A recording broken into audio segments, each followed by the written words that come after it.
Is recognized. Thank you, Mr. Chairman. Mr. Speaker, last year I was proud to introduce the Small Entrepreneur Subcontracting Opportunities Act, or the CISO Act. The bill would hold agency officials accountable for small business subcontracting during their annual performance evaluations. Subcontracting is an important entry point for new federal contractors. If we have fewer subcontractors today, we will have fewer prime contractors tomorrow. In turn, this would mean fewer small suppliers, manufacturers, and innovators, and higher costs to the federal government or the taxpayers. We must ensure a healthy industrial base at all levels in our country. I'd like to thank Small Business Committee Chairman Shabbat and Armed Services Committee Chairman Thornberry for supporting that important language to hold agency managers accountable for meeting subcontracting goals included in the Defense Authorization Act that was signed into law. However, large contractors must also be held accountable for meeting subcontracting goals. While the vast majority of contractors honor these goals, some do not. Currently, the Small Business Act holds bad actors accountable by imposing liquidated damages if prime contractors fail to make a good faith effort to meet the goals. However, SBA regulations only offer examples of what they are supposed to do, not what would constitute a violation.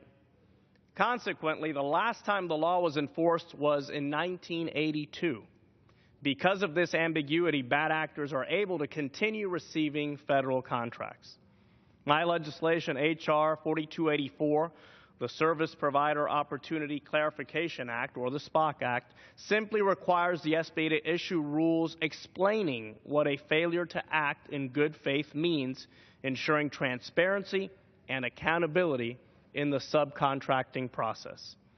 I want to thank Congresswoman Yvette Clarke for her leadership promoting small business participation in the procurement process and for co-sponsoring this bipartisan effort. I also thank Chairman Steve Shabbat for his leadership and Ranking Member Nydia Velasquez.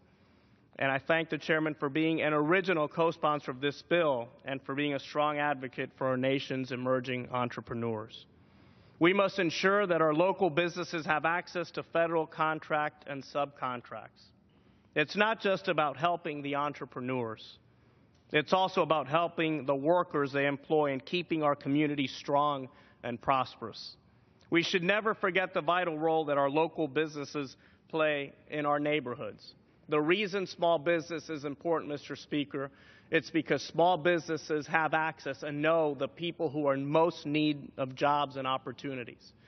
Think of the immigrant family that recently arrived in this country and is hungry for opportunities to work, or the kid who had to drop out of college to help his family. It's these small firms, these small entrepreneurs that have access to these needy people and can rise up and give them these opportunities to work and to prosper. So I thank my colleagues for their support, and I urge passage of H.R. 4284. Thank you, Mr. Speaker. I yield back.